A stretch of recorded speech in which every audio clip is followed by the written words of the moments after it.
আমার ধর্মপ্রাণ মুসলমান ভাইরা, আল্লাহ রাব্বুল আলামিনের অশেষ মেহেরবানিতে এশার নামাজ জামাতের সহিত আদায় করে এই কোরআনুল কারীমের তাফসিরের ধারাবাহিক মজলিস ফাতেমাতুল করিম জামে মসজিদে মুষ্টিময় আমাদের কিছু মুসলমানদেরকে আল্লাহ পাক বসার তৌফিক দান করেছেন। এজন্য সকলেই একবার বলে আলহামদুলিল্লাহ। আল্লাহ রাব্বুল আলামিনের লাখো কোটি শুকর ও সুজুদ যে আল্লাহ রাব্বুল আলামিন আমাদেরকে ছুটির দিনে বিভিন্ন ব্যস্ততাকে পিছনে রেখে আল্লাহর কোরআনের ডাকে সাড়া দিয়ে আমাকে কিছু বলবার এবং সকলকে আমলের নিয়তে শুনবার তৌফিক দান করেছেন। এজন্য আরেকবার আল্লাহ পাকের কালিমাতুশ শুকুর আদায় করে আরেকবার বলে আলহামদুলিল্লাহ।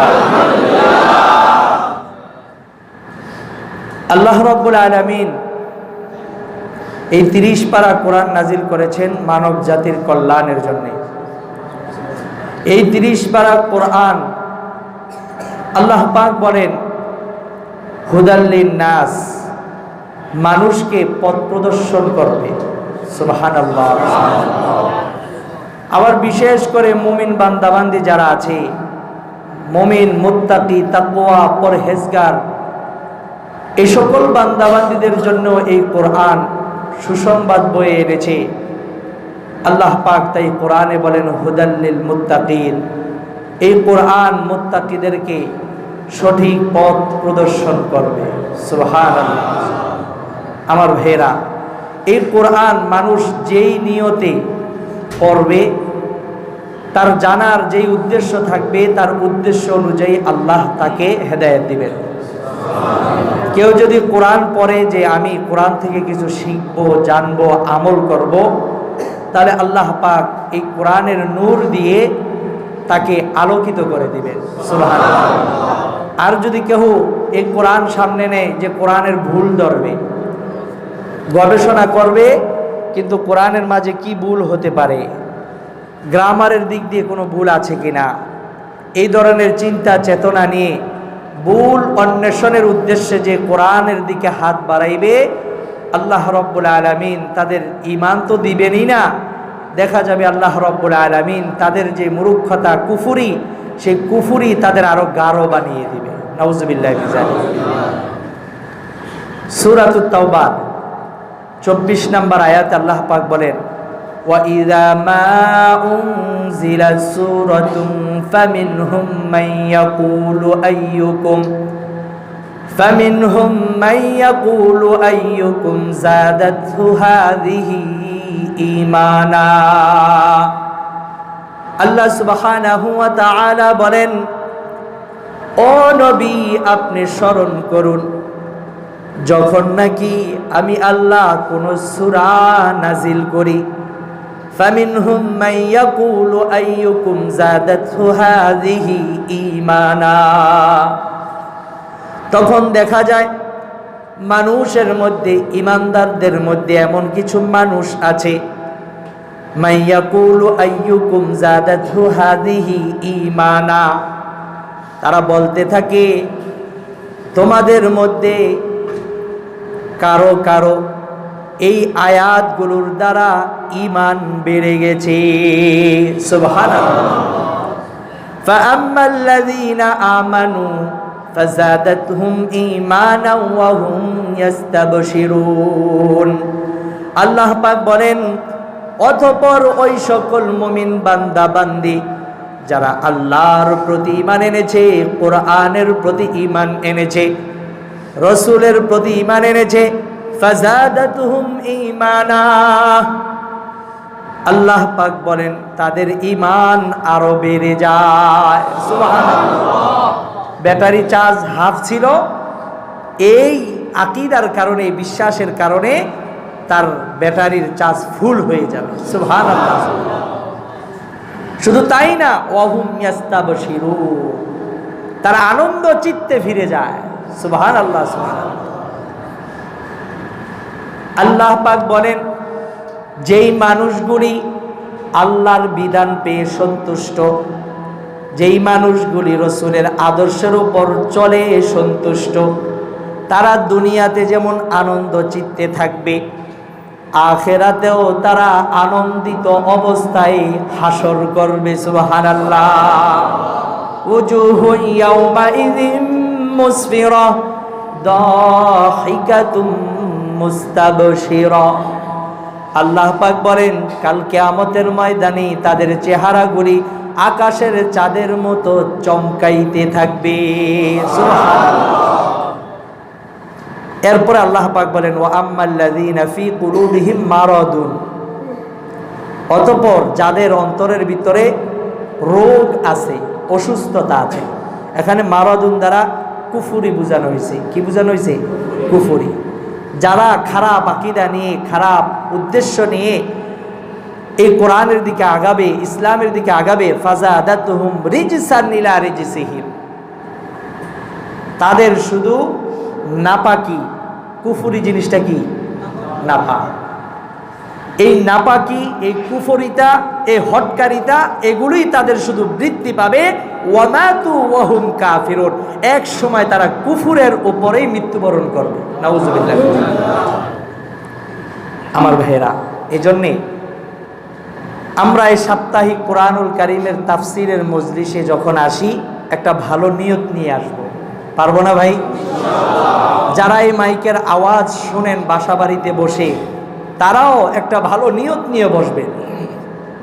তাহলে দেখা যাবে এই অল্প সময়ের আলোচনা, কোরআনের নূর আমাদের জন্যে বড় হেদায়েতের মাধ্যম হয়ে যাবে। ঠিক না বেঠিক?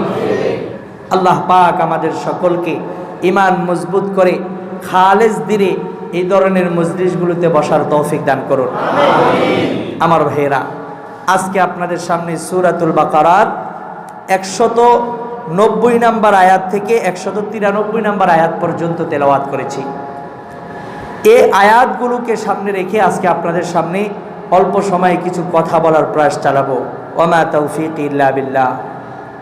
সম্মানিত হাজিরিন, আল্লাহ রাব্বুল আলামিন সূরাতুল বাকারার 190 নম্বর আয়াতে বলেন, ওয়াকাতিলু ফি সাবিলিল্লাহ। নবীকে সহ তৎকালীন নবীর উম্মত সাহাবায়ে কেরাম তাদেরকেও সম্বোধন করে আল্লাহ পাক বলতেছেন, ওয়াকাতিলু ফি সাবিলিল্লাহিল্লাযীনা ইউকাতিলুনাকুম ওয়ালা তা'তাদু। নবী গো, আপনার উম্মত 1450 বছর পূর্বে ছিল, কিয়ামত পর্যন্ত নবীর উম্মত আর আসবে না। বিষয়টা এরকম? তাহলে সকলকে সম্বোধন করে বলতেছেন, নবী গো, আপনার উম্মতকে বলে দিন তারা যেন বিষয়টা খেয়াল করে। ওয়াকাতিলু ফি সাবিলিল্লাহিল্লাযীনা ইউকাতিলুনাকুম, যেই সকল কাফের মুশরিকরা তোমাদের সাথে যুদ্ধে লিপ্ত হয়ে যায়, রণাঙ্গনের প্রস্তুতি গ্রহণ করে, এমন কাফেরদের বিরুদ্ধে আল্লাহর রাস্তায় তোমরা জিহাদ করো। সুবহানাল্লাহ। যেই কাফেররা তোমাদের সাথে যুদ্ধ করার জন্য প্রস্তুতি নিয়েছে, তাদের বিরুদ্ধে আল্লাহর রাস্তায় কি করো? জিহাদ করো। ওয়ালা তা'তাদু, কিন্তু সীমা লঙ্ঘন করতে পারবা না। কি করা যাবে না? এরপরে আল্লাহ পাক বলেন, ইন্নাল্লাহা লা ইউহিব্বুল মু'তাদিন। সীমা লঙ্ঘনকারীদেরকে আল্লাহ রাব্বুল আলামিন মুহাব্বত করেন না, ভালোবাসেন না। ঠিক না বেঠিক? সীমা লঙ্ঘন কে পছন্দ করেন না? আল্লাহ। এরপরে আল্লাহ পাক বলেন, ওয়াকতুলুহুম হাইসু সাকিফতুমুহুম ওয়া আখরিজুহুম মিন হাইসু আখরাজুকুম। আল্লাহ পাক বলেন, কাফেরকে যেথায় পাইবা সেখান থেকে দরে দরে হত্যা করতে থাকো। কার নির্দেশ? ভালো করে বুঝেন আগে তরজমা, এরপরে আমরা ব্যাখ্যায় যাব ইনশাআল্লাহ।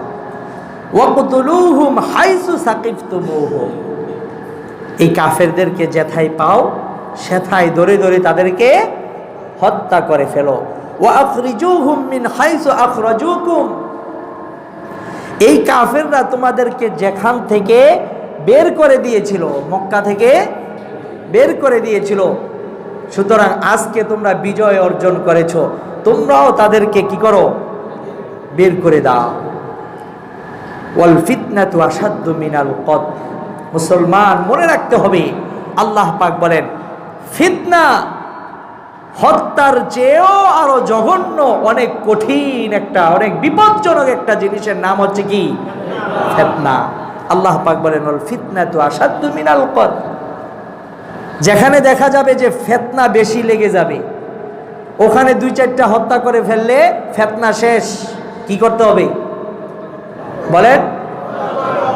হত্যা করতে হবে, তারপরও ফিতনা লাগানো যাবে না। কার কথা? আল্লাহর কথা। ওয়ালা তুকাতিলুহুম ইনদাল মসজিদিল হারাম হাত্তা ইউকাতিলুকুম ফীহি। আল্লাহ পাক বলেন আর কোন সময় মক্কা মদিনার যে হেরেম, যে একটা সীমানা রয়েছে, পবিত্র জায়গা রয়েছে, এই হেরেমের ভিতরে, এর সীমানার ভিতরে তোমরা কখনো যুদ্ধে লিপ্ত হবা না কাফেরদের সাথে, হাত্তা ইউকাতিলুকুম ফি। তবে হ্যাঁ, যদি তারা তোমাদের উপর আক্রমণ করে বসে, তখন আর মুসলমান চুপ করে বসে থাকবে না, তখন মুসলমান যুদ্ধে লিপ্ত হতে পারবে। বৈধ করে দিলেন কে? এরপরে আল্লাহ পাক বলেন ফা ইন কাতালুকুম ফাকতুলুহুম। সুতরাং ফা ইন কাতালুকুম ফাকতুলুহুম, তারা যদি তোমাদের সাথে যুদ্ধে লিপ্ত হয়, হত্যা করতে চায়, তাহলে ফাকতুলুহুম, তোমরাও তাদের সাথে যুদ্ধে লিপ্ত হও, তাদেরকে হত্যা করো। কাযালিকা জাযাউল কাফিরিন। আর কাফেরদের প্রতিদান এরকমই হয়ে থাকে। সুবহানাল্লাহ বলবেন না? আল্লাহ পাক সব শিখায় দিয়া এরপর আল্লাহ পাক বলেন যে হ্যাঁ, তার উচিত শিক্ষাই হয়েছে। বিষয়টা এরকম, কাযালিকা জাযাউল কাফিরিন।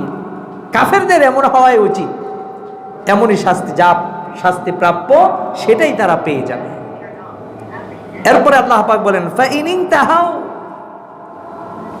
এরপরে আল্লাহ পাক কাফেরদের প্রতি সদয়, তাদের প্রতি দয়া দেখাচ্ছেন। আল্লাহ পাক বলেন ফা ইন ইনতাহাউ, যদি মুসলমানদের যুদ্ধের প্রস্তুতি দেখে তারা বুঝতে পারে যে না, মুসলমানদের সাথে লড়াই করা যাবে না, তাদেরকে হত্যা করা যাবে না, এই জুলুম করা যাবে না, এই চিন্তা করে তারা থেমে যায়, তারা ক্ষান্ত হয়, যুদ্ধে লিপ্ত হইল না। কারা? কাফেররা। তাহলে আল্লাহ পাক বলেন ফা ইন্নাল্লাহা গফুরুর রহিম। যদি তোমরা ঈমান নিয়ে আসো, তাহলে আল্লাহ রাব্বুল আলামিন জেনে রাখো তিনি বড় ক্ষমাশীল, বড় দয়াবান। সুবহানাল্লাহ। ইসলাম শুধু হত্যাই বলে নাকি? মাফ, ক্ষমা শিখাইছে না ইসলাম? আমার ভাইরা, না বুঝলেই বেজার, না বুঝলেই উল্টাপাল্টা ব্যাখ্যা, না বুঝলেই জঙ্গিবাদ নাকি? আমার ভাইরা, আগে তরজমা শুনি। এরপরে আল্লাহ রাব্বুল আলামিন 93 নম্বর আয়াতে বলেন ওয়াকাতিলুহুম, কাফেরদের সাথে যুদ্ধ করতেই থাকো, চালিয়ে যেতেই থাকো, হাত্তা লা তাকুনা ফিতনাতুন, যতক্ষণ পর্যন্ত ফিতনা উঠে না যাবে। সাথে সাথে ওয়ায়াকুনাদ-দীনু লিল্লাহ, আল্লাহর জন্য দিন যতক্ষণ পর্যন্ত প্রতিষ্ঠিত না হবে, ততক্ষণ পর্যন্ত কাফেরদের বিরুদ্ধে যুদ্ধ চালিয়ে যাবে কারা? আওয়াজটা বলেন। এরপরে আল্লাহ পাক বলেন ফা ইন ইনতাহাউ, সুতরাং যদি এই কাফেররা তাদের এই ভুলের পথ ছেড়ে দিয়ে ঈমানের পথ ধরে নেয়, ফালা উদওয়ানা ইল্লা আলাল যালিমিন, তাহলে সীমালঙ্ঘন তাদের সাথে করা হবে না, ইল্লা আলাল যালিমিন, তবে যারা জালেম তাদের প্রতি অবিচার করা হবে, তাদের প্রতি শাস্তি আরোপিত করা হবে। কে বলেন? আল্লাহ। যারা জালেম তাদেরকে ছাড় দেওয়া হবে না। আল্লাহই ছাড়বেন না, বান্দা কিভাবে ছাড়বেন? আমার ভাইয়েরা, আজকের তেলাওয়াতকৃত আয়াতগুলোর তরজমা ছিল এরকম। এই আয়াতগুলোর নাজিল হওয়ার কিছু প্রেক্ষাপট আছে। আল্লাহ রাব্বুল আলামিন এই আয়াতগুলো নাজিল করেছেন একটা ঘটনার প্রেক্ষিতে। ঘটনাটি হচ্ছে বিশ্বনবী রহমাতুল্লিল আলামিন তিনি ৬ষ্ঠ হিজরিতে, কোন হিজরি? এখন কত হিজরি চলে? ১৪৪৩ হিজরি এখন চলে। তাহলে কত হিজরি? ৬ষ্ঠ হিজরি, একেবারে ইসলামের সূচনা লগ্নে। ৬ষ্ঠ হিজরিতে বিশ্বনবী মদিনা থেকে মক্কায় উমরা করার জন্য কিছু সাহাবীদেরকে নিয়ে আসছিলেন। তখন মক্কার পৌত্তলিক যারা আছে, মুশরিক যারা আছে, তারা রসুলকে বাধা দিল যে না, এবছর হজ করা যাবে না। সাহাবায়ে কেরাম সংখ্যালঘু, তখন কম সংখ্যক মুসলমান ছিলেন। আল্লাহ রসুল সাল্লাল্লাহু আলাইহি সাল্লাম সাহাবীদেরকে বললেন, আমার সাহাবীরা, তোমরা হতাশ হইও না, আল্লাহ আমাদের সাথে আসে, লা তাহজান ইন্নাল্লাহা মা'ানা। হতাশ নিরাশ হইও না, ইন্নাল্লাহ, নিশ্চয় আল্লাহ, মা'ানা, আমাদের সাথে আছে। সুবহানাল্লাহ। এই কথা বলে বিশ্বনবী মুশরিকদের সাথে একটা চুক্তি করলেন। কি করলেন? চুক্তি। যুদ্ধে লিপ্ত না হয়ে কি করলেন? চুক্তি করলেন। যেই জায়গায় রসুলকে বাধা দিয়েছিলেন সেই জায়গাটার নাম ছিল হুদাইবিয়া। জায়গাটার নাম কি ছিল? ইসলামী ইতিহাসে এই চুক্তিকে বলা হয় হুদাইবিয়ার চুক্তি বা হুদাইবিয়ার সন্ধি। মনে পড়ছে সবাই? হুদাইবিয়ার সন্ধি তখন হয়। হুদাইবিয়ার সন্ধির মধ্যে কাফেররা শর্ত দিয়ে দেয়। কি কি শর্ত? ১ নম্বরে বলে, এ বছর হজ করা যাবে না, আগামী বছর হজ করতে হবে। আগামী বছর উমরা করতে পারবেন, এ বছর আর উমরা করা যাবে না। আপনি যদি এই আমবাগিচা মাঠের মধ্যে যত খেলাধুলার যা বস্তু আছে সব কিছু নিলেন, ও যুবকেরা আপনারা বোঝেন তো খেলাধুলা, তাহলে খেলাধুলার বস্তু ব্যাট নিলেন, প্যাট নিলেন, এরপরে যা লাগে বল নিলেন, স্টাম্প নিলেন, সব কিছু নিয়ে এবং 11 জন সদস্য নিয়ে রওনা দিলেন। কোন মাঠে খেলবেন? আমবাগিচা মাঠে। এ মাঠে খেলার জন্য প্রস্তুত। মাঠে ঢুকবেন, এই মুহূর্তে বলে যে সাবধান, দাঁড়ান। ওখানের যে এলাকার মানুষ আছে এরা বলল, সাবধান, এখানে দাঁড়ান, আজকে খেলতে পারবেন। কেমন লাগবে এই সময়? যুবক না, গরম গরম সব, রক্ত টকবক করতেছে। তখন এরা কি কম ভাবতেছে, স্টাম্প তো 6টা আছে, ব্যাট আছে, আবার আছে না, হেলমেট আছে, আরো কত সরঞ্জাম আছে, আবার অনেকে ছোট ছোট লাঠিও লয়ে যায়। তো তখন মনটা চাই কি, আচ্ছা তোর আগে পিটাই লইব, খেলতে পারলে পারবো, না পারলে না, কিন্তু 2-4টা তো দিয়ে যাইতে পারবো। সাহাবীদের মনে চাই নাই যে উমরা করতে আসছি, ওর বাপের ঘরে কি আমরা সেজদা দিতে আসছি, না আল্লাহর ঘরে আমরা তওয়াফ করার জন্য আসছি, উমরা পালন করার জন্য আসছি, তারা কেন আমাদের বাধা দিবে? তারা তো মুশরিক। আল্লাহ রাসূল বলেন, লা তাহজান, তোমাদের পেরেশানির কিছুই না, একটু ধৈর্য ধরো, ইন্নাল্লাহা মা'ানা, আমাদের সাথে কে আছেন? আল্লাহ। তো এরা প্রথমেই শর্ত লাগাই দিয়েছে কি, এই বছর হজ করতে পারবেন না। কেমন কষ্টটা লাগে তখন। এরপরে 2 নাম্বার শর্ত দিছে, মানে কয় না চোরের মন পুলিশ পুলিশ। তো ওরা ভাবতেছে যে মুসলমান সামনের বছর যদি আসে, তখন যদি সংখ্যা বাইরে যায়, ওই সময় যদি কোনো একটা প্যাচ আমরা লাগাইতে চাই আবার, তাহলে তো আমাদেরকে একটারও রাখবে না। এজন্য একটা শর্ত, কঠিন শর্ত লাগাই দিই। কি শর্ত? খাপের ভিতরে রাখা ছোট তরবারি ছাড়া অন্য কোনো অস্ত্র সাথে আনতে পারবেন না। বুঝে আসছে কথা? আপনি যে একটা লম্বা তরবারি নিয়ে যাইবেন, যে যুদ্ধ শুরু হইলে করে রামু যুদ্ধগুলো দিয়া, কোনো সমস্যা নাই, সামনে রণাঙ্গনের প্রস্তুতি নিয়ে যাব, এই চিন্তা চেতনা থাকতেই পারে মুসলমানদের। থাকতে পারে না ভাই? কারণ যুদ্ধ করা শিখাইছেন কি? আল্লাহ।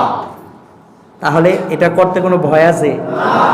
আমার ভাইয়েরা, তাহলে তাদেরকে যখন এই শর্তটা দিল, খাপের ভিতরে ছোট তরবারি, ছোট অস্ত্র ছাড়া অন্য কোনো অস্ত্র সাথে আনতে পারবে না। ছোট অস্ত্র এতটুকু ছোটখাটো অস্ত্র যেটা সে ছোট ছোট কোনো শত্রু থেকে নিজেকে আত্মরক্ষা করতে পারে, ওই ধরনের ছোট তরবারি, ছোট অস্ত্র সাথে আনতে পারবে, অন্য কোনো অস্ত্র আনতে পারবে না। এইভাবে দুটা শর্ত দিল। 3 নাম্বার আর একটা শর্ত দিল যে আগামী বছর যে হজ করতে আসবেন এটা 3 দিনে করতে হবে, এর একদিন বেশি হইতে পারবে না। সুদূর মদিনা থেকে মক্কা কত কিলোমিটার? 450 থেকে 500 কিলোমিটার। 450-500 কিলোমিটার দূর থেকে আসবে উমরা করতে, বলতেছে কয়দিনের মধ্যে?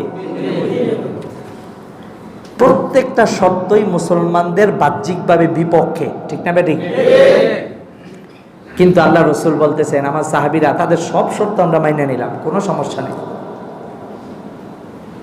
এ কথা বলার পরে আল্লাহ রসুল আরো কতগুলি শর্ত দিল, সকল শর্ত মেনে আল্লাহ রসুল এই সন্ধির মেয়াদ থাকবে 10 বছর। কয় বছর? মানে 10 বছর তারা যেইভাবে বলবে এইভাবে চলতে হবে, এরকম মেয়াদ কয় বছরের দিছে? 10টা বছর। কেমন লাগে এই সময় যে 10 বছর ওদের কথাই শুনবো? আল্লাহ রসুল ধৈর্যের সাথে সাহাবীদেরকে মানিয়ে হজ না কইরেই ফিরে গেলেন। সুবহানাল্লাহ বলবেন না? পরবর্তী বছর চলে আসছে। মা এই না কইলাম, এই না মাত্র কইলাম যে এই বছর হজ করতে আসছে, কিন্তু পরবর্তী বছর আবার এসে গেল, এবার হজ করতে যাবেন। সাহাবীরা ওই যে 2 নম্বর শর্ত দিল না, 2 নম্বর শর্ত কি দিছে? খাপের ভিতরে ছোট তরবারি ছাড়া অন্য কোনো অস্ত্র সাথে আনতে পারবে না। সাহাবীরা কয় এবার যদি যাওয়ার পরে ওরা আমাদের সাথে দাঙ্গা হাঙ্গামা লাগাই দেয়, তারা যদি আমাদের সাথে যুদ্ধে লিপ্ত হয়ে যায়, তাহলে আমরা কি হাত পা নিয়ে যাব? আমরা কি মার খেয়ে আসব? এই কথাগুলো তাদের মনের ভিতরে জল্পনা কল্পনা করতেছেন, এগুলোই তারা চিন্তা ভাবনা করতেছেন। দিলের খবর রাখেন কে? ইন্নাল্লাহা আলিমুম বিযাতিস সুদূর। ও বান্দা বান্দি, তুমি মনে মনে কি কল্পনা করো, কি জল্পনা করো, তোমার দিলের খবর রাখেন আল্লাহ। আর কাল কিয়ামতের ময়দানে তোমার মনে মনের জল্পনা কল্পনা গুলোকেও আল্লাহ পাকের সামনে জিজ্ঞাসিত হতে হবে, ঠিক না বেটি? আমার ভাইরা, তাদের এই হালত আল্লাহ পাক দেখতেছেন। আল্লাহ রাব্বুল আলামিন তাদের এই হালতগুলো জানার পরে আল্লাহ সুবহানাহু ওয়া তাআলা এই আয়াতগুলো নাজিল করে দিলেন। সুবহানাল্লাহ। ইসলামের সূচনা লগ্নে তখন ছিল এমন 4টা মাস যে 4 মাসে কোনো ধরনের যুদ্ধ বিদ্রোহ করা যাবে না, হারাম ছিল এই 4 মাসে যুদ্ধ বিগ্রহ, মারামারি, কাটাকাটি করা। এমনকি শত্রু যদি গালিও দেয়, গালির প্রতিবাদে গালি দেওয়াটাও তারা হারাম মনে করত, কাফের, মুশরিক, মুসলমান সকলে। সেই 4টা মাস কোন মাস? জিলকদ, জিলহজ, মুহররম আর রজব। জিলকদ, জিলহজ, মুহররম, রজব, এই 4টা মাস তারা হারাম মাস মনে করত, সম্মানিত মাস মনে করত। এই 4টা মাসের মধ্যে যে কোনো খারাপি, যে কোনো অন্যায়, যুদ্ধ বিদ্রোহ সম্পূর্ণ নাজায়েজ, হারাম মনে করত। গেছেন বিশ্বনবী তার সাহাবীদেরকে নিয়ে জিলকদ মাস, হারাম মাসের একটা মাস পড়লো না, জিলকদ মাস। এই জিলকদ মাসে যখন তারা গেল, লম্বা ঘটনা, আমি সংক্ষিপ্ত একটু বুঝার জন্য বলতেছি। আল্লাহ রসুল সাল্লাল্লাহু আলাইহি ওয়াসাল্লামের এই সংবাদ, আগমনের সংবাদ শোনার সাথে সাথে ওই সময় পৌত্তলিকরা, মুশরিকরা যারা 10 বছরের সন্ধি করলো, তারা যুদ্ধের জন্য প্রস্তুতি নিল। এবার খেয়াল করেন, 10 বছরের সন্ধির চুক্তি ভঙ্গ করতেছে কারা? যারা করছে তারা। তারা কারা? কাফের। আল্লাহ সহজ করে দিল না যে তোমাদের এই চুক্তি ভঙ্গ করা লাগবে না, তারাই চুক্তি ভঙ্গ করবে। আর তারা যখন চুক্তি ভঙ্গ করে তোমাদের প্রতি জুলুম করতে চাইবে, জুলুম যখন কোনো ব্যক্তি জুলুমের শিকার হয়, তখন চুপ থাকতে হয় না, তখন প্রতিবাদ করতে হয়। ঠিক না বেঠিক? আল্লাহ পাক এখানে এই আয়াতগুলোতে এটাই শিক্ষা দিতেছেন, ও দুনিয়ার মুমিন বান্দা বান্দিরা, কাফেররা তোমাদের বিরুদ্ধে যুদ্ধে লিপ্ত হবে আর তোমরা চুপ করে বসে থাকবা, এটা ইসলামের শিক্ষা না, এটা মানবতা না। একজন মানুষের মানব অধিকারের ভিতরে এটা আছে। তোমাকে একটা থাপ্পড় দিয়েছে, তুমি এই থাপ্পড়ের বদলা থাপ্পড় দিয়ে দাও। সুবহানাল্লাহ। ইসলাম এই অধিকার রেখেছে। কিন্তু আপনি যদি মাফ করে দেন তাহলে আপনার মর্যাদা বাড়ায় দিবেন কে? আল্লাহ। তবে সকল ক্ষেত্রে আবার মাফ চলে না। চলে? সকল ক্ষেত্রে মাফ চলে না। এখানে খেয়াল করেন, সন্ধির চুক্তি যখন তারা ভঙ্গ করলো তখন মুসলমানদের কিন্তু যুদ্ধ করাটা জায়েজ হয়ে গেল। যদিও নাকি ওই যে 4টা হারাম মাস, 4 হারাম মাসের মধ্যে একটা মাস জিলকদ মাস, এই জিলকদ মাসে কাফেররাই মুসলমানদের সাথে যুদ্ধ করার জন্য প্রস্তুতি নিল। সুতরাং তারা যেহেতু আক্রমণ শুরু করে দিল, আল্লাহ রাব্বুল আলামিন বলেন, ওয়াকাতিলু ফি সাবিলিল্লাহিল্লাযীনা ইউকাতিলুনাকুম। হ্যাঁ, তারা যদি তোমাদের সাথে যুদ্ধে লিপ্ত হয়ে যায় তাহলে তোমরা তাদের সাথে যুদ্ধে লিপ্ত হয়ে যাও। ওয়ালা তা'তাদু, কিন্তু সীমা লঙ্ঘন করা যাবে না। এখানে খেয়াল করেন, এই আয়াতগুলো ছিল মক্কা থেকে মদিনায় হিজরতের পরে জেহাদ সম্পর্কে সর্বপ্রথম আয়াত। ভালো করে বুঝেন, জেহাদ সম্পর্কে প্রথম আয়াত এগুলি ছিল। ইতিপূর্বে জেহাদের বিধান আল্লাহ দেয় নাই, কিন্তু এই 7ম হিজরিতে সর্বপ্রথম আল্লাহর রসুলকে আল্লাহ রাব্বুল আলামিন জেহাদ করার বিধান দিলেন। তবে কি বললেন?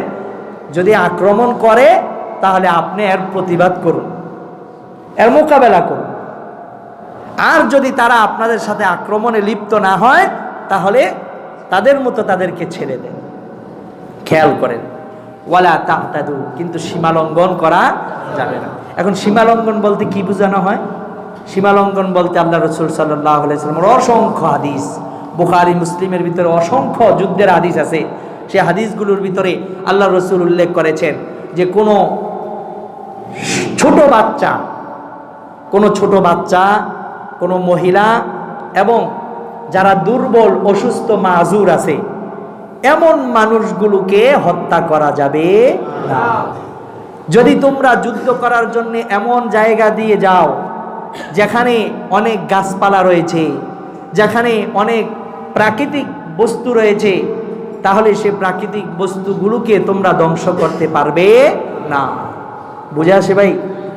আর আমরা কি শুরু করি? মানুষের লগে পারি না, মানুষের ঘর যায় বাইরে ভাইঙ্গা একবার তছনছ করে দিয়ে এসে পড়ি। আছে না এরকম? আমার ভাইয়েরা, ইসলাম বলে যে না, ওগুলো করা যাবে না। তোমরা সীমা লঙ্ঘন করতে পারবে না। কোনো মহিলা যদি ইসলামের বিরোধিতা করে, প্রকাশ্যে যদি সে যুদ্ধে লিপ্ত না হয়, তাহলে কোনো নারী, সে কাফেরের স্ত্রী হোক, কাফেরের মেয়ে হোক, কাফেরের যে মা হোক, কিন্তু তারপরও তাকে হত্যা করা যাবে না। ছোট নাবালেগ বাচ্চা, সে যুদ্ধ বলতে কিছুই বোঝে না, তাদেরকে হত্যা করা যাবে না। আর আমেরিকা জায়গায় জায়গায় ইসরায়েলরা বোমা ফাটিয়ে হসপিটালের মধ্যে বোমা ফাটাইছে, মার্কেটের মধ্যে বোমা ফাটাইছে, ফাটাইয়া এরপরে দা বলে যে এইগুলো হচ্ছে তালেবানদের কাজ, এইগুলি হচ্ছে আল কায়েদাদের কাজ, এটাই হচ্ছে মুসলমানদের স্বভাব। এভাবে বলছে না? আল্লাহ কি বলে না তারা কি বলে? এই আয়াতগুলো কি মিছা? আল্লাহ রাব্বুল আলামিনের এই আয়াত কিয়ামত পর্যন্ত থাকবে। তোমরা যতই মুখের চাপাবাজি করো না কেন, কোরআন সত্য। এই কোরআন যে পড়বে সে সত্য জেনে যাবে। ঠিক না বেঠি? সারা পৃথিবীর মানুষ এখন তাকিয়ে আছে আফগানিস্তানের দিকে। ঠিক না বেঠি? সুন্দর চলতেছে, এই জন্য মিডিয়া এখন আর ফোকাস ওদিকে দেয় না, ঘুরাই দিছে। এখন দিছে কি ক্রিকেটের দিকে। কোন দিকে? ক্রিকেট। না, ক্রিকেট দেখো, ওরা ভালো আছে, থাক। ওদের বালা যদি তোমরা জানো তাহলে তো আমাদের মুখে থুতু দিবা যে তোমরাই তো বলছো যে ইসলাম যেই দেশে কায়েম হবে ওই দেশে জুলুম নির্যাতন জাহেরি যুগের মতো হয়ে যাবে না। আফগান দেখিয়ে দিয়েছে যে ইসলাম যেখানে প্রতিষ্ঠিত হয় সেখানে সুখ শান্তি আসে। ঠিক না বেটি? আমার ভাইয়েরা, এগুলো আমরা বুঝতে রাজি না। আমাদের দেশ আজকে কোথায় গিয়ে পৌঁছেছে? এই দেশের আইনের কি দুরবস্থা! দর্শনের হাজার হাজার মামলা আছে কি নাই? কিন্তু একজন দর্শককে ফাঁসির কাস্টে ঝুলাইতে পারছে? এই পর্যন্ত আমরা অনেক দর্শনের মামলা দেখছি, ফাঁসির রায় হয়ে বসে আছে, কিন্তু ফাঁসি এখনো হয় না। তাহলে এই দেশ থেকে দর্শন কিভাবে যাবে? এই দেশ থেকে জিনা, ব্যভিচার, পরকীয়া কিভাবে যাবে? ইসলাম বলে তুমি চোখের জিনা করতে পারবা না, তোমার জন্য হারাম। তোমার হাতের জিনা হারাম, তোমার দিলের জিনা হারাম। আর চূড়ান্ত জিনা যদি তুমি করে ফেলো, তুমি যদি বিবাহিত হও তাহলে তোমাকে পাথর মারতে মারতে হত্যা করা হবে। আর যদি তুমি অবিবাহিত হও তাহলে তোমাকে 100 বেত্রাঘাত করা হবে। ইসলামের বিধান। কোন সমাজের ভিতরে যদি জিনায় লিপ্ত হয়ে যায় অবিবাহিত ছেলে মেয়ে, সামাজিকভাবে যদি তাদেরকে এইভাবে শাসন করা হতো তাহলে ওই সমাজের ভিতরে পরবর্তী কোন যুবক যুবতী জিনায় লিপ্ত হতে গেলে 100 বার ভাবত। ঠিক না বেটি? কোন বিবাহিত পুরুষ মহিলা যদি এভাবে জিনার মধ্যে লিপ্ত হয়, পরকীয়া লিপ্ত হয়, তাদের শাস্তি যদি এভাবে দেওয়া হইতো তাহলে দেখা যাইতো একজনকে হত্যা করা হইল, কিন্তু এই একজনের হত্যার ভয় মানুষের ভিতরে আল্লাহ এমন ভাবে ঢুকিয়ে দিতেন যে আগামী 10 বছরের মধ্যে কেউ এভাবে জিনা করার ইচ্ছাও করত না। কিন্তু আমাদের কালচার, আমাদের সমাজ, আমাদের রাষ্ট্র জিনাকে সহজ করে দিয়েছে, বিবাহকে কঠিন বানিয়ে দিয়েছে।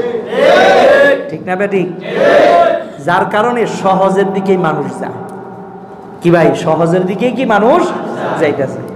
বিবাহ করলে অনেক টাকা লাগে, এজন্য বিবাহ করতে যায় না। আহা, কি বলবো, আপনারা সকলেই এই ঘটনা জানেন, কিশোরগঞ্জের ঘটনা শুনছেন না? একটা মেয়ে মাদ্রাসায় পড়ে, মেশকাত জামাতে। এই মেয়ের আপন ফুফাতো ভাইয়ের সাথে তার মায়ের পরকীয়া।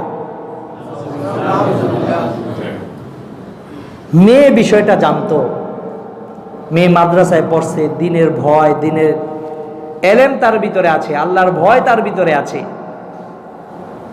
সে তার আশেপাশের 2-1 বলেছিল যে আমি এই বিষয়টা আমার বাবাকে জানাইতে পারি, কিন্তু আমার বাবাকে জানাইলে এই সংসার, আমার মায়ের সংসার টিকবে না, থাকবে না। তো সে চেষ্টা করতেছিল, উ আনফুসাকুম ওয়া আহলিকুম নার, আগে নিচে গিয়ে জাহান্নাম থেকে বাঁচাও, এরপরে পরিবারকে জাহান্নাম থেকে বাঁচাও। এই আয়াত সে মেয়ে মাদ্রাসায় পড়ছে। এই মাদ্রাসায় পড়ে মেয়ে চিন্তা করলো, আমি একটু আমার মাকে পার্সোনাল ভাবে একটু বুঝাই যে মা, এটা তো অন্যায় কাজ, তুমি এটা ছেড়ে দাও। মেয়ে মাকে বুঝাচ্ছে, মা মেয়েকে বুঝাচ্ছে না, মেয়ে মাকে বুঝাচ্ছে এই জিনার কাজ তুমি কইরো না মা, এটা যদি আমার বাবা জানে তাহলে তোমার সংসার টিকবে না। মা বলল ঠিক আছে, আমি এগুলো ছেড়ে দেব। চুপচাপই রইল। যেই দিন বলল ওই দিন অপেক্ষা করলো। ওই দিনই তার পরকীয়ার যেই মেয়ের ফুফাতো ভাই, ফুফাতো ভাইকে সে সব কিছু জানাইলো যে এমন এমন আমার মেয়ে সব কিছু জেনে গেছে, এখন এটা যদি ফাঁস হয়ে যায় তাহলে তোমারও সব কিছু যাবে, আমারও সব কিছু যাবে। দেখেন শয়তান কিভাবে চেপে বসে। একথা শোনার পরে তারা প্ল্যান করলো যে পরের দিন মেয়ে যখন মাদ্রাসা থেকে দুপুরে লাঞ্চে বাসায় আসবে তখন যা কিছু করার করব।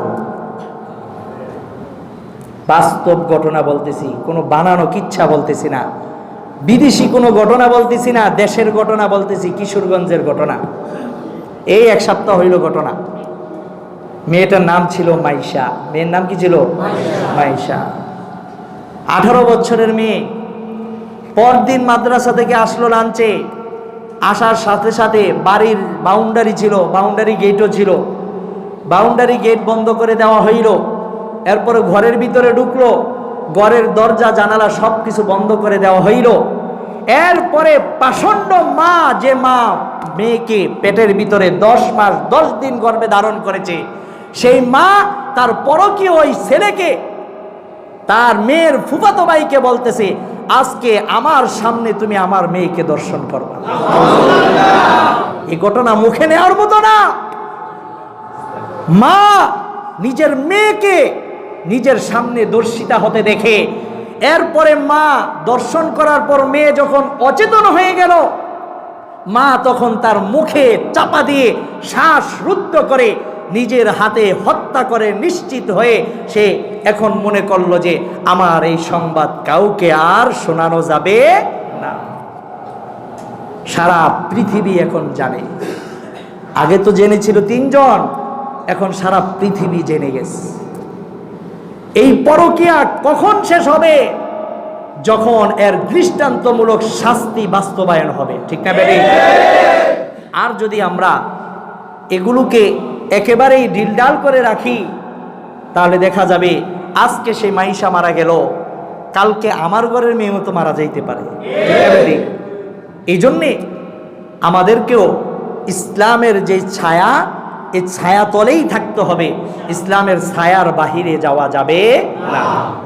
বাংলাদেশের বড় বিজ্ঞ একজন আলেম, যাকে বাংলাদেশের তারেক জামিল বলা হয়, হযরত মাওলানা নজরুল ইসলাম কাসেমি সাহেব, হযরত একটা কথা বলেন যে এই ফিতনার সময় বাংলাদেশের মুসলমানদের 3টা কাজ করা দরকার। কয়টা কাজ? আওয়াজটা বলেন। এই বর্তমান ফিতনার জামানায় বাঙালি জাতি তারা যেন 3টা কাজ করে। এর মধ্যে 1 নাম্বার হচ্ছে তারা যেন ঈমানের মেহান্নত করে। কিসের মেহান্নত? ঈমানের মেহান্নত। নাম্বার 2 আমলের মেহান্নত। আমল করতে হবে, যা জানবেন আমল করবেন। আমার ভাইয়েরা, কয়টা গেল? 1 নাম্বার ঈমান, 2 নাম্বার আমল, 3 নাম্বার হক্কানি ওলামায়ে কেরামদেরকে আঁকড়ে ধরে রাখতে হবে, মানে তাদের সোহবতে থাকতে হবে। আমরা অনেকে বলবো যে হুজুর আলেমদের সোহবতে থাকলে কি ভালো হয়ে যাবো? আপনি একজন হক্কানি আলেমের সাথে 40 দিন ঘুরেন, তার দিক নির্দেশনা অনুযায়ী 40 দিন আপনি চলেন, আপনাকে আমি চ্যালেঞ্জ দিয়ে বলতে পারি যে আপনার আগের তুলনায় 25% হলেও পরিবর্তন হয়ে যাবে। আমার ভাইয়েরা, একজন আলেম আপনাকে শিখাবে না যে সিগারেটটা এইভাবে ধরে এইভাবে খাইতে হয়, এটা শিখাবে? নাকি আপনাকে বলবে তাকবীর উলাটা কিভাবে ধরে কিভাবে ছাড়তে হয়, নাকি? আমার ভাইয়েরা, একজন আলেম আপনাকে জিনা বেবিচারে শিখাবে না, একজন আলেম শিখাবে যে পর্নারীর দিকে নজর দেওয়া যাবে না। আমি অনেক আগেও মনোবয়ানে বলেছিলাম যে আমরা যারা আমাদের ওয়াইফগুলো, আমাদের স্ত্রীগুলোকে সাজুগুজু করে বিভিন্ন পার্লার থেকে সাজিয়ে বিভিন্ন অনুষ্ঠানে অংশগ্রহণ করাই, ওই স্বামীগুলো হচ্ছে বোকা। ওই স্বামীগুলো কি? বোকা।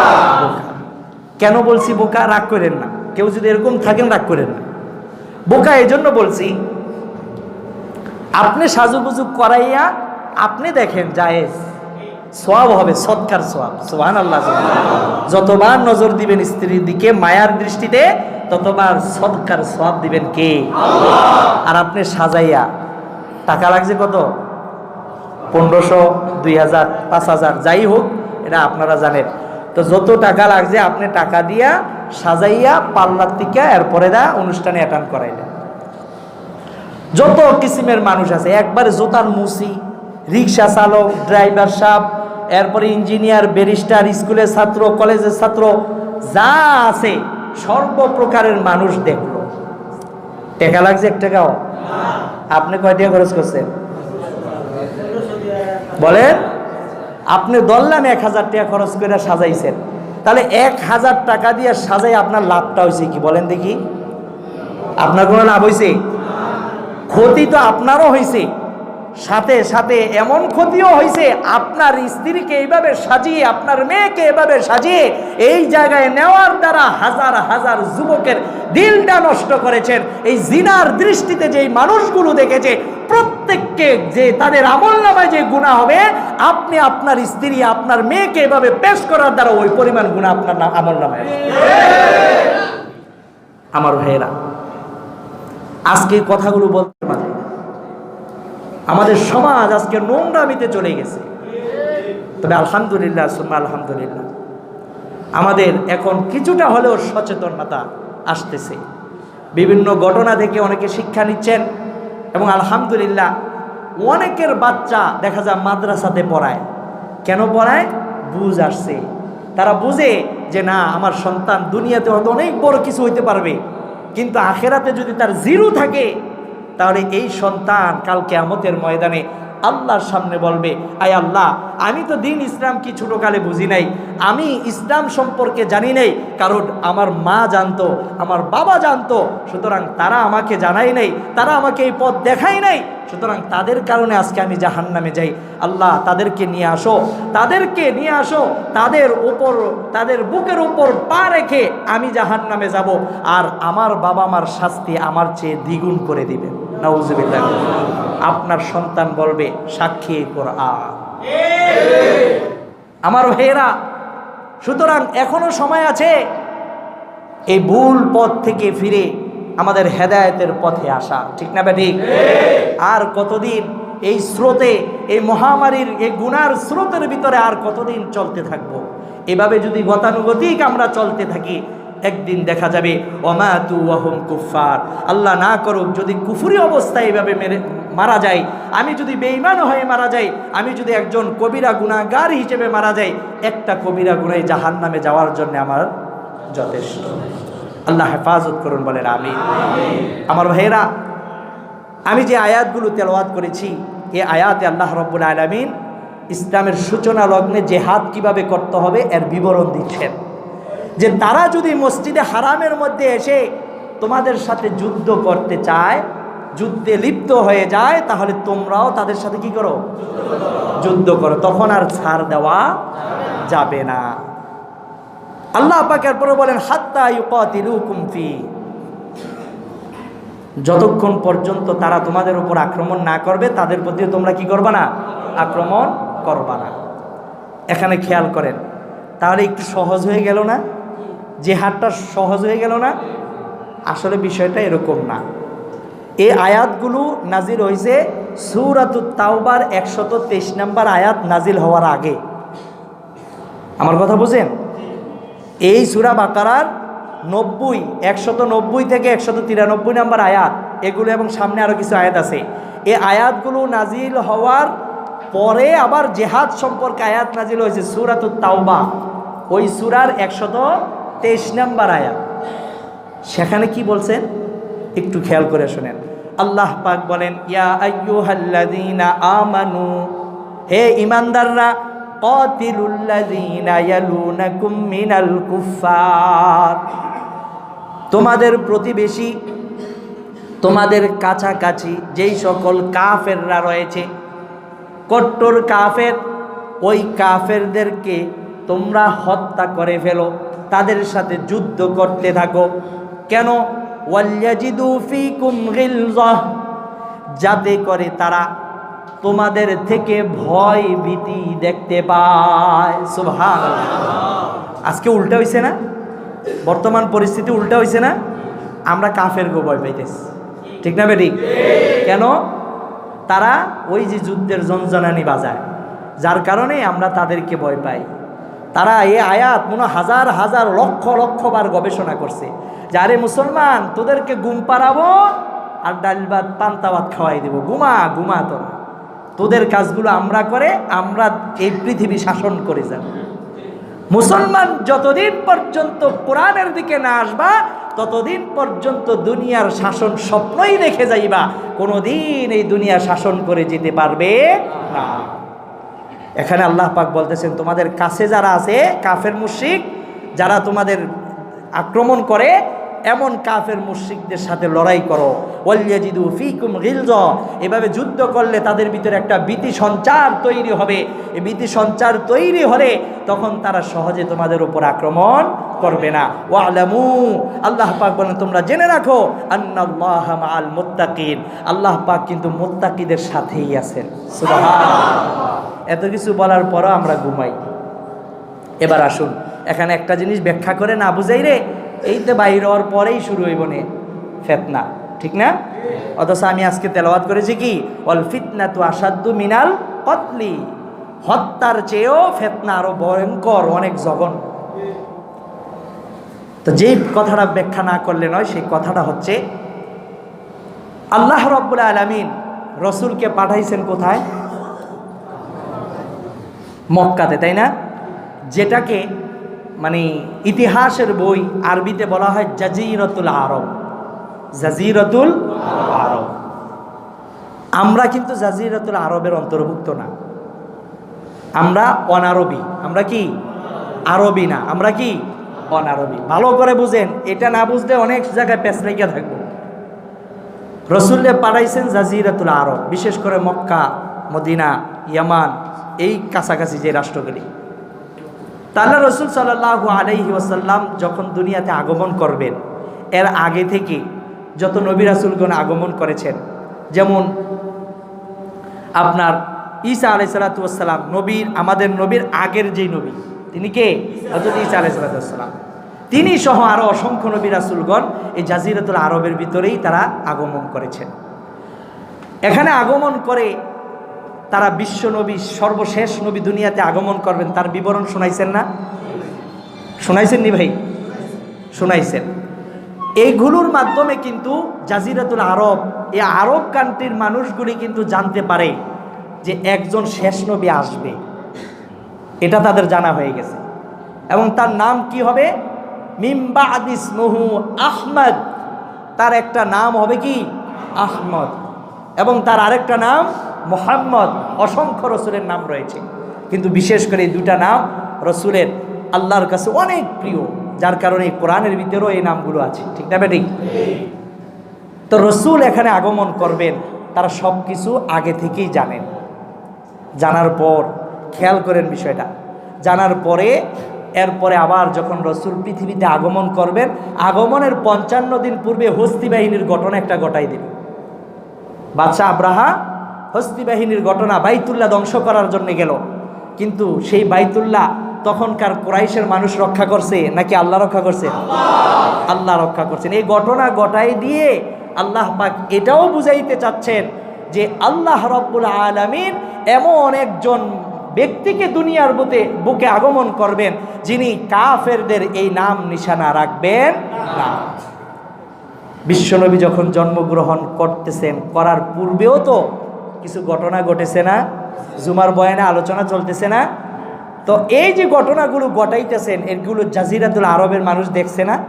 স্বচক্ষে দেখছে তারা, সব ঘটনাগুলি তারা সাক্ষী। রসুল জন্মগ্রহণ করার পর থেকে নবুয়ত পাওয়ার আগ পর্যন্ত বাংলাদেশে এসে বাস করছিল রসুল, নাকি ওই মক্কায় আরবেই ছিল? তাহলে তাদের সামনে আল্লাহর রসুল বড় হয়েছেন, রসুল থেকে অসংখ্য ঘটনা তারা দেখতে পাইছে। রসুলের সিনা সাক হয়েছে, রসুলের বক্ষ বিদীর্ণ হয়েছিল, এই বক্ষ বিদীর্ণের ঘটনাও তারা জানে। সব কিছু তাদের সামনে। হযরত হালিমা সাদিয়া রাদিয়াল্লাহু তাআলা আনহা, যার একটা সন্তান ছিল, এই সন্তান দুধ খেতে পারতো না, এত জীর্ণ শীর্ণ শুকনা মহিলা ছিল। আল্লাহর রসুলকে দুধ পান করানোর জন্য যখন কোলে নিল, সাথে সাথে বুকে দুধ ভরপুর হয়ে গেল। এই বরকতগুলো দেখছে না? দেখছে। হালিমা সাদিয়ার যেই উষ্টি ছিল, যেই উষ্টি দিয়ে সে সফর করে বনু সাআদ থেকে সে মক্কায় আসলো, তখন ওই তার উষ্টিটা ছিল খুব জীর্ণ শীর্ণ, দুর্বল, হাঁটতে পারে না। তার সাথীরা বারবার থেমে থেমে এরপরে বলে, এ হালিমা তাড়াতাড়ি আসো, তাড়াতাড়ি আসো। এরপরে আবার আসে, আবার একসাথে রওনা দেয়, আবার পিছনে পড়ে যায়। এত দুর্বল উট নিয়ে আসছিল হালিমা সাদিয়া রাদিয়াল্লাহু তাআলা আনহা। কিন্তু যখন রসুলকে মক্কা থেকে নিয়ে এই উষ্টির উপরে উঠছে, অন্যান্য নারীরা তো আগেই বাচ্চা, সব দুধ পান করানোর বাচ্চা নিয়ে রওনা দিয়ে তারা অনেক পথ এগিয়ে গেল, কিন্তু হালিমা সাদিয়া সর্বশেষ। রসুল এতিম ছিলেন, রসুলকে লালন পালন করলে, দুধ পান করাইলে কোনো টাকা পয়সা মিলবে না, এই জন্য তাকে কেউই নিতে চায় নাই। হালিমা সাদিয়ার স্বামী সে বলেছিল যে তুমি এই সন্তানটা নিয়ে নাও, হতে পারে আল্লাহ পাক এর উসিলা আমাদেরকে বরকত দিবেন। সুবহানাল্লাহ। বরকত দিচ্ছেন না, দেন নেই? লইয়া যখন এই উষ্টির উপরে চড়া শুরু হলো, মুহাম্মদকে সামনে বসিয়ে তারা পিছনে বসলো, চলতেছিল।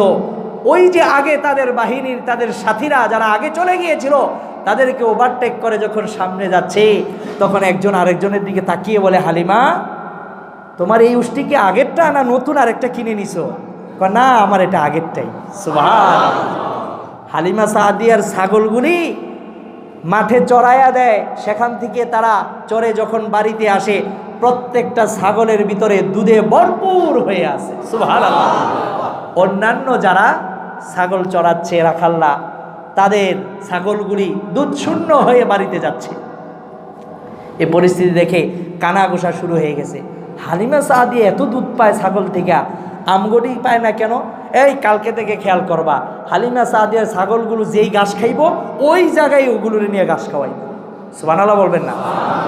আমার ভাইয়েরা, ঠিকই ওই দিনও তারা এইভাবে হালিমা সাদিয়ার ছাগলগুলো যেখানে ঘাস খায় সেখানে ঘাস খাওয়াইলো। খাওয়ানোর পরে হালিমা সাদিয়ার ছাগলগুলো দুধ ভরপুর করে বাড়িতে যায়, আর অন্যান্য রাখালের ছাগলগুলি দুধ শূন্য হয়ে বাড়িতে যায়। সুবহানাল্লাহ। কারণ কুদরতি খেলা খেলতেছেন কে? আল্লাহ। এই নবীর ঘটনাগুলো দেখছে না সবাই? ওনারা যদি না জানে, আমরা এই বাংলাদেশে কেমনে জানলাম? ওনারা আমাদের থেকে বেশি জানে। তারা হচ্ছে এই ইতিহাসের সাক্ষী, আর আমরা হলো শূন্য মুসলমান। ঠিক না বেটি?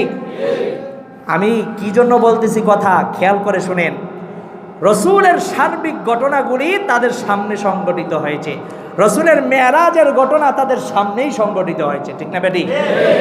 এত কিছু সামনে থাকার পরে, সব কিছু দেখার পরে, জানার পরে যদি রসুলের প্রতি ঈমান না আনে, তাহলে তাদের মাইটটা কম হবে না বেশি হবে? এবার একটা ছোট্ট উদাহরণ দিয়ে বুঝাই। মনে করেন আপনার ছেলে আর পার্শ্ববর্তী দুইটা ছেলে, কয়জন হইল? তিনটা ছেলে পাশের বাড়ির আম গাছে উঠে আম চুরি করছে। আপনি হচ্ছেন মাতবর সাহেব, আপনি সমাজের কি, মানে আপনার ছেলেও একটা ওই জায়গায় আছে।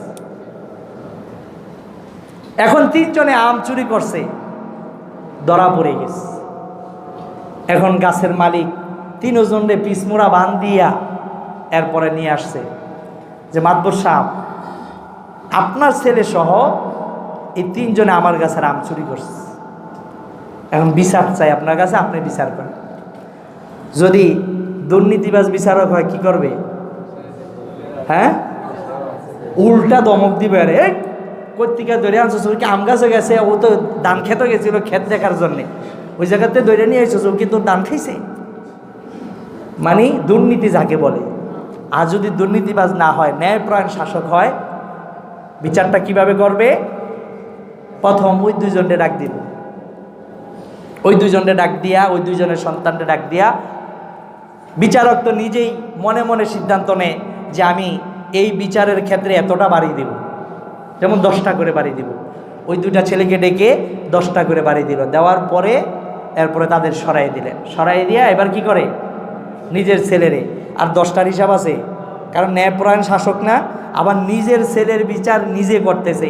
এমন বিচার কর্ম আজকে পুরা সমাজ টাস্কি খেয়েছে বলা, কোনো কথা নাই। শাসক এবার লাঠি নিয়ে আচ্ছা তরে পিটা, বড়া মজলিসের ভিতরে পিটাইতে পিটাইতে তাকে বেহুশ বানাই ফেলছে। এরপরে বলে, আজকের পর থেকে যদি তোকে আর আমি এই কাজে দেখি, তাহলে তোকে আমি জীবন্ত পুঁতে ফেলব। বলে কি বলে না? শাসন একটু বেশি দেখানোর জন্য বলে না ভাই? আমার ভাইয়েরা, জাজিরাতুল আরবের মানুষগুলি রসুলের আগমনের থেকে শুরু করে, আগমনের পূর্ব থেকে শুরু করে তারা রসুল সম্পর্কে জানতো। সব কিছু জানার পরে জাজিরাতুল আরবের মানুষগুলি যারা রসুলের প্রতি ঈমান আনে নাই, তাদের ক্ষেত্রে আল্লাহ কঠিন বিধান দিলেন যে তাদের ক্ষেত্রে কোনো সহজ বিধান চলবে না। তাদের জন্য 3টা বিধান। কয়টা বিধান? 3টা বিধান। 1 নাম্বার বিধান হলো, তোমরা মুহাম্মাদের প্রতি ঈমান নিয়ে আসো। কোনো সমস্যা আছে? কোনো কষ্ট নাই, কোনো বেজার নাই। 1 নাম্বার সিদ্ধান্ত এটা কার? আল্লাহ। জাজিরাতুল আরবের কথা বলতেছি, ওটারা আবার বাংলাদেশে ফিট করেন না, জাজিরাতুল আরবের কথা। তাহলে 1 নাম্বার কি? রসুলের প্রতি ঈমান নিয়ে আসো। নাম্বার 2, যদি রসুলকে মানতে না পারো, রসুলের প্রতি ঈমান আনতে না পারো, তাহলে আরব ছেড়ে দাও, রাষ্ট্র ত্যাগ করে চলে যাও। কিন্তু আরবে থাকবা, বেঈমান হয়ে থাকবা, রসুলকে মানবা না, কোরআন মানবা না, চলবে না। তুমি হচ্ছ ওই বিচারকের পুত্র, তোমার ক্ষেত্রে সাধারণ কোনো বিচার করলে চলবে না, তোমাকে কঠিন শায়েস্তা করতে হবে। তাহলে দূর প্রান্তের রাষ্ট্রগুলোর মানুষগুলি ওইদিকে তাকিয়ে হলেও তাদের ভীতি সঞ্চার হয়ে তারা ঈমান নিয়ে আসবে, ঠিক না বেঠিক? 2 নাম্বার কি ছিল? রাষ্ট্র ত্যাগ করা। এটাও যদি না হয়, তাহলে মুহাম্মদ এই আগাছা জমিনে রাখবে না। এই আগাছা ধ্বংস করার জন্য মুহাম্মদ জিহাদ ফি সাবিলিল্লাহ করবে। কি করবে? জিহাদ ফি সাবিলিল্লাহ। সূরাতুত তাওবার 123 নম্বর আয়াত। এই আয়াতে আল্লাহ পাক এই কথাটাই বুঝাইলেন, ইয়া আইয়ুহাল্লাযীনা আমানু কাতিলুল্লাযীনা ইয়ালুনাকুম মিনাল কুফফারি ওয়াল ইয়াজিদু ফীকুম গিলযা। হে ঈমানদাররা, তোমরা তোমাদের প্রতিবেশী যারা কাফের মুশরিক আছে তাদের সাথে জিহাদ ফি সাবিলিল্লাহ করো, যাতে করে তাদের ভিতরে তোমাদের ভয় ঢুকে যায়। সুবহানাল্লাহ। এরপর আল্লাহ পাক বলেন, ওয়ালামু, ভয়ের কোনো কারণ নাই, তোমরা জেনে রাখো, আন্নাল্লাহা মাআল মুত্তাকিন, তোমাদের সাথে কে আছেন? আল্লাহ। এখন যদি আপনি বলেন যে জাজিরাতুল আরবের এই 3টা নিয়ম এটা আমাদের বাংলাদেশেও প্রয়োগ করতে হবে, চলবে? বাংলাদেশের আইন কিরকম হবে? এই ক্ষেত্রে ইসলাম বলেছেন। ইসলাম বলে একটা মুসলিম কান্ট্রির ভিতরে, জাজিরাতুল আরব ছাড়া একটা মুসলিম কান্ট্রির ভিতরে যখন কাফের অন্য ধর্মের মানুষ থাকবে, তাহলে তারাও থাকবে কয়েকটা শর্ত সাপেক্ষে। 1 নাম্বার, তারা নিজেরা হয়তো ঈমান নিয়ে আসবে, ঈমান না আনলে তাদের সাথে লড়াই করা যাবে না। ভালো করে বুঝেন, এই জায়গাগুলি আমাদের বুঝের অভাব, যার কারণে আমাদেরকে, সাধারণ মানুষদেরকে, কিছু জ্ঞান পাপী কোরআন সুন্নাহ তো গবেষণা করে না, 2-1টা আয়াত পড়লে পড়ছে, কিন্তু এই জ্ঞান পাপীরা টেলিভিশনের মাধ্যমে, বিভিন্ন টকশোর মাধ্যমে ইসলামকে বিশুদ্ধার করে, ঠিক না বেঠিক? আলেম ওলামাদেরকে বিশুদ্ধার করে। তারা এই সুযোগেই করে, কারণ আমরা জানি না, আমাদের বুঝাইতে তাদের সহজ হয়ে যায়। সুতরাং এই জ্ঞানটা নিয়ে যান। বলতেছি যে আমাদের রাষ্ট্রের জন্য এরকম হবে যে আমরা সংখ্যাগরিষ্ঠ মুসলমান, এই রাষ্ট্রের ভিতরে অন্য ধর্মের মানুষ যারা আছে তারা বসবাস করতেছে, তাদের প্রতি আমাদের 1 নম্বর আহ্বান থাকবে যে ভাই, চিরস্থায়ী মুক্তি হচ্ছে ইসলাম, ঠিক না বেঠিক? যদি আপনারা ইসলাম গ্রহণ করেন, দুনিয়া আখেরাত সফল। আর যদি আপনি ইসলাম গ্রহণ না করেন, তাহলে আপনি হয়তো দুনিয়ায় কিছু পেয়ে যাবেন, কিন্তু আখেরাত জিরো, ঠিক না বেঠিক? এই দাওয়াত দেওয়ার পর তারা গ্রহণ করলো না। না করলে তখন রাষ্ট্রপ্রধান বলবে যে ঠিক আছে, আপনারা এই দেশে বাস করবেন, বাস করেন, তবে আপনারা ট্যাক্স দিয়ে বাস করতে হবে। আর এই রাষ্ট্রের ভিতরে যখন কাফের মুশরিকরা ট্যাক্স দেওয়া শুরু করে দিবে, জিজিয়া যখন দেওয়া শুরু করে দিবে, তখন তার জান মালের হেফাজতের দায়িত্ব রাষ্ট্রপ্রধানের হাতে। এটা ইসলাম বলে। কে বলে? ইসলাম বলে। যখন সে জিজিয়া দেওয়া শুরু করলো, ট্যাক্স দেওয়া শুরু করলো, তখন কিন্তু আপনি আবার সুযোগ বুঝা তাদের মূর্তির মধ্যে যে হামলা করবেন, নাকি? তাদের মূর্তির মধ্যে যে হামলা করবেন। কত নাটক বাংলাদেশ দেখাইলো, আরো দেখবো নাকি? মূর্তি ভাঙ্গা, মূর্তির পায়ের মধ্যে কোরআন শরীফ রাইখা বিশাল নাটক সাজাইয়া দিল। ঘটনা মনে আছে? কে কইছে আছে? সব বুল্লা খাইয়ে রয়েছেন। আরেক ঘটনা ঘটতেছে না, এমন ঘটবেই খালি, এটার থেকে ওটা, এটার চাপায় ওটা পড়বে, এভাবেই চলবে বাঙালি জাতি। আল্লাহ আমাদের হেদায়েত দান করুক, আমাদের সকলকে ইসলামের আলোয় আলোকিত করুক। আল্লাহ রাব্বুল আলামিন আমাদের সকলকে জিহাদ ফি সাবিলিল্লাহ প্রকৃতপক্ষে বুঝার তৌফিক দান করুন। আমার ভাইরা, আল্লাহ রাব্বুল আলামিন এই আয়াতগুলোর ভিতরে জিহাদ কিভাবে করতে হবে, ওয়ালা তা'তাদু, সীমালঙ্ঘন করা যাবে না, এই বিষয়গুলো বারবার বলেছেন। আরেকটা বিষয় এখানে মনে রাখতে হবে, সেটা হলো ওয়াল ফিতনাতু আশাদ্দু মিনাল কতল, হত্যার চেয়ে ফিতনা বড় জঘন্য জিনিস। সুতরাং ফিতনা থেকে সবসময় বেঁচে থাকতে হবে। যেই কাজ করলে ফিতনা ছড়াইবে, এই কাজ করা যাবে না। কারণ হত্যার দ্বারা হয়তো বা 2-4 জন 5 জন মানুষ মারা যাইতে পারে, কিন্তু একটা ফিতনা পুরা সমাজ পুরা রাষ্ট্রকে নষ্ট করে দেয়, ঠিক না বেঠিক? এজন্য ফিতনা এটা থেকে আমাদের দূরে থাকতে হবে। যেই ফিতনার দ্বারা নিজে ক্ষতিগ্রস্ত হব, অপরে ক্ষতিগ্রস্ত হবে, এই ধরনের ফিতনায় আমরা পা বাড়াবো না। আমরা অনেক সময় এগুলোর ক্ষেত্রে বলি কি, গুজবে কান দিয়েন না, গুজব গুজব সত্যটারে বানাই দিছে কি গুজব বলে। বাঙালি জাতি যত যাই হোক এই দিক দিয়ে খুব চালাক। কেউ কথা বললে এর মুখের দিকে তাকাইলে এর বুঝে যে সত্য কইতেছে না মিথ্যা কইতেছে, তাই না ভাই? সবাই বুঝে, এখন সব বাঙালি জাতি চালাক হয়ে গেছে। এই চালাক হওয়া ভালো, তবে এই চালাকির সাথে এটাও আপনারা যোগ করে নিয়েন যে আমার কিন্তু প্রকৃতপক্ষে চালাক হতে হবে। আল্লাহ রসুল সাল্লাল্লাহু আলাইহি সাল্লাম প্রকৃত চালাক বলেছেন কাকে? আল কাইয়িসু মান দানা নাফসাহু ওয়া আমিলা লিমা বাদাল মাউত। প্রকৃত চালাক ওই মানুষ, যেই মানুষটা আখিরাতের জন্য সব কিছু করে, আখিরাত তার সফল, তার সব কিছুই সফল। দুনিয়া সফল কিন্তু আখিরাত সফল হইল না, তাহলে ওই মানুষটা সফল হইতে পারবে না। সুতরাং দুনিয়ার মানুষ, মুসলমানরা জেনে রাখো, তোমাকে ইসলাম তখনই জ্ঞানী বলবে, দুনিয়ার মানুষ তোমাদেরকে তখনই ইসলাম তোমাদেরকে চালাক বলবে যখন তোমার প্রতিটি কাজ হবে আখিরাতকে কেন্দ্র করে, ঠিক না বেঠিক? আর যদি আমি বেকুফ হতে চাই, তাহলে আমি আমার নফসে যা চাই তাই করে যাব দুনিয়া, তাহলে সেই হচ্ছে কি বেয়াকুফ, সে আকলহীন, যে দুনিয়ায় তার মন মতো চলে, নফসের মতো চলে, ভালো মন্দ যাচাই করে না। আল্লাহ রাব্বুল আলামিন আপনাদের সহ আমাকে, সারা বিশ্বের মুসলমান নরনারী সকলকে এই কথাগুলোর উপর আমল করা তৌফিক দান করুন। আমিন। সুবহানাকাল্লাহুম্মা ওয়া বিহামদিকা আশহাদু আল্লা ইলাহা ইল্লা আনতা আস্তাগফিরুকা ওয়া আতুবু ইলাইক। সকলে দুরূদ ইব্রাহিম পড়ি। আল্লাহুম্মা সাল্লি আলা মুহাম্মাদ ওয়া আলা আলি মুহাম্মাদ কামা সাল্লাইতা আলা ইব্রাহিম ওয়া আলা আলি ইব্রাহিম إنك حميد مجيد اللهم بارك على محمد وعلى آل محمد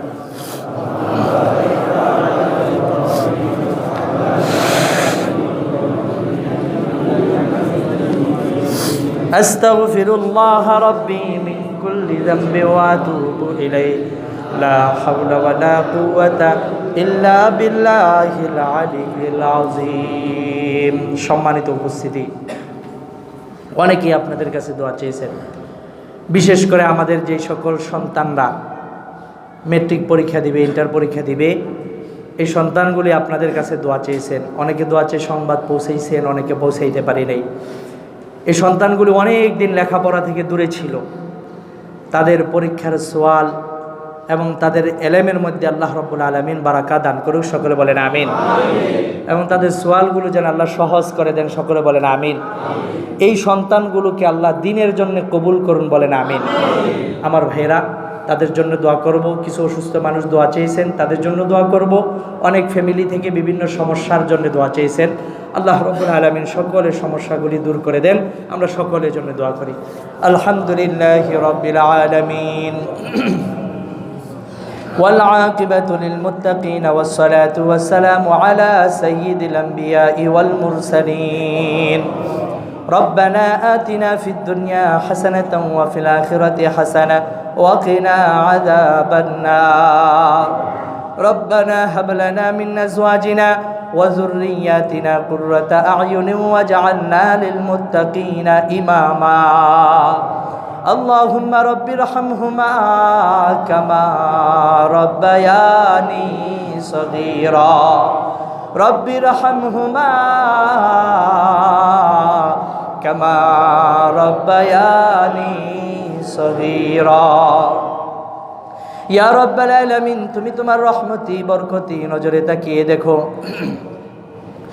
এশারের নামাজের পর থেকে দীর্ঘ সময় তোমার বান্দা বান্দিরা কোরআনুল কারীমের তাফসীর সশরীরে উপস্থিত হয়ে মাইকের আওয়াজ যেখানে গিয়েছে সেখানে বসে বসে শুনল গো মাওলা। ইয়া রাব্বাল আলামিন, আমরা এখান থেকে কোরআন তেলাওয়াত করলাম, তোমার হাবিবের শানে দুরূদ ও সালাম পেশ করলাম। আমাদের আমলগুলোর ভুল ত্রুটি মার্জনা করে কবুল আর মঞ্জুর করে নাও। ইয়া পাক পরওয়ারদিগারের সবগুলি লক্ষ কোটি গুণ বৃদ্ধি করে সর্বপ্রথম আখিরি জামানার নবী দু জাহানের বাদশা রহমাতুল লিল আলামিন নবীর রওজা ধরে সোনার মদিনায় পৌঁছায়া দাও। বাবা আদম থেকে শুরু করে আজকের মোনাজাত পর্যন্ত যত মুমিন মুমিনাত মুসলমান নরনারী সামান্য পরিমাণ ঈমান নিয়ে পৃথিবীর আনাচে কানাচে শুয়ে আছে গো মাওলা, তাদের কবরগুলোতে হাদিয়া পৌঁছায়া দাও। ইয়া পাক পরওয়ারদিগার মাওলাল করিম, অনেকেই দোয়া চেয়ে সংবাদ পৌঁছাইছেন, অনেকে পৌঁছাইতে পারে নাই। জানি না কার মা নাই, কার বাবা নাই গো মাওলা। ইয়া রব্বাল আলামিন, যার আব্বা আম্মা দুনিয়া ছেড়ে চলে গেছে গো মাওলা, ইয়া রব্বাল আলামিন তাদের কবরের হাদিয়া পৌঁছাইয়া দাও। আমাদের অন্যান্য আত্মীয় স্বজন যারা কবরবাসী হয়ে গেছে তাদের কবরগুলোতে হাদিয়া পৌঁছাইয়া দাও। সকলের কবরগুলোকে জান্নাতের বাগান বানায়া দাও। ইয়া রব্বাল আলামিন মাওলাল করিম, জানি না কার কবরের মধ্যে আযাব হচ্ছে গো মাওলা, আজকের দোয়ার উসিলা করে কিয়ামত পর্যন্ত মাফ করে দাও। ইয়া রব্বাল আলামিন মাওলাল করিম, আমরা যারা দুনিয়াতে বেঁচে আছি আমাদেরকে হায়াতে তয়্যিবা নসিব করো, বেশি বেশি তোমার গোলামি করার তৌফিক দাও। আমাদের সকলকে দিনদার পরহেজগার মুত্তাকি বানায়া দাও। ইয়া মাওলাল করিম, আমাদের সন্তানগুলোকে বাবা মার বাধ্য সন্তান বানায়া দাও।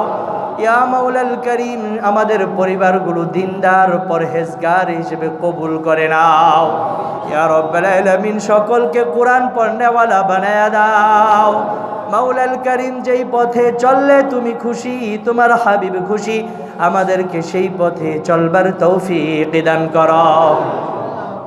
ইয়া রব্বাল আলামিন মাওলাল করিম, যারা অসুস্থ তাদেরকে সুস্থ বানায়া দাও। সুস্থ বানাইতে তোমার মুহূর্তের সময় লাগে না, তাই তোমার শাফি নামের উসিলায় সকলকে সুস্থ বানায়া দাও। ইয়া রব্বাল আলামিন, যারা ঋণগ্রস্ত ঋণ পরিশোধের ব্যবস্থা করে দাও। ইয়া মাওলাল করিম, যারা বিভিন্ন পেরেশানির মধ্যে আছে পেরেশানি দূর করে দাও। যাদের সন্তানের বিবাহ শাদী হয় না বিবাহের ব্যবস্থা করে দাও। ইয়া রব্বাল আলামিন মাওলাল করিম, ইয়া পাক পরওয়ারদিগার, যারা চাকরি করে খেত খামারি করে বিদেশের বাড়িতে থাকে ব্যবসা বাণিজ্য করে গো মাওলা, সকলের কাজকর্মের মধ্যে খাস রহমত বরকত নাজিল করো। হালাল ভাবে উপার্জনের ব্যবস্থা করে দাও। হারাম থেকে আমাদের সকলকে হেফাজত করো। ইয়া রব্বাল আলামিন মাওলাল করিম, যেই সন্তানগুলি পরীক্ষা দিবে গো মাওলা, এই সন্তানগুলোকে তুমি দিনের জন্য কবুল করে নাও। এই সন্তানগুলি যেন সহজভাবে পরীক্ষা দিতে পারে মাওলাল করিম, তাদের প্রশ্নের উত্তর সহজ করে দাও। ইয়া রব্বাল আলামিন মাওলাল করিম, ইয়া পাক পরওয়ারদিগার, আমাদের মধ্যে অনেক মানুষ বিভিন্ন সমস্যার মধ্যে আছে গো মাওলা। ইয়া রব্বাল আলামিন, কারো কাছে বলতে পারে না, এমন সমস্যার মধ্যে অনেকে আছে। ইয়া পাক পরওয়ারদিগার, সকল সমস্যার সমাধানকারী তুমি আল্লাহ। ইয়া রব্বাল আলামিন, মনে মনে তোমার কাছে সকলে সমাধান চায়। মাওলাল করিম, সকলকে তুমি সঠিক পথ প্রদর্শন করিয়ে দাও। মাওলাল করিম, সকল সমস্যাগুলি সমাধান করে দাও। মাওলাল করিম, এই দুনিয়ায় তো কেউ চিরকাল থাকবো না গো মাওলা, তাই যতদিন থাকবো ভাই ভাই হিসেবে থাকার তৌফিক দাও। ইয়া রব্বাল আলামিন, আমার দ্বারা যেন কারো কোনো ক্ষতি না হয়। ইয়া রব্বাল আলামিন, তাই আমাদের সকলকে খাঁটি মুমিন মুসলমান হিসেবে কবুল করে নাও। ইয়া রব্বাল আলামিন, এই তাফসীরুল কোরআনকে কবুল করে নাও। এই তাফসীরুল কোরআনে যারা অংশগ্রহণ করে তাদেরকে কবুল করে নাও। এই তাফসিরের উসিলায় আমাদেরকে মাফ করে দাও। আমাদের সকলকে কাল কিয়ামতের ময়দানে এই মজলিসকে নাজাতের উসিলা বানায়া দাও ইয়া রাব্বাল আলামিন। মাওলাল করিম, শেষ ফরিয়াদ তোমার কাছে গো মাওলা, এই অল্প হায়াতে যত গুনাহ করলাম সর্বপ্রকার গুনাহ থেকে মাফ চাই, ক্ষমা চাই। আমাদের জিন্দেগির তামাম গুনাহ খাতা মাফ করে দাও। সকলকে কবরের সম্বল অর্জন করার তৌফিক দান করো। ربنا تقبل منا إنك أنت السميع العليم وتب علينا إنك أنت التواب الرحيم وصلى الله تعالى على خير خلقه محمد وآله وأصحابه أجمعين سبحان ربك رب العزة عما يصفون وسلام على المرسلين والحمد لله رب العالمين.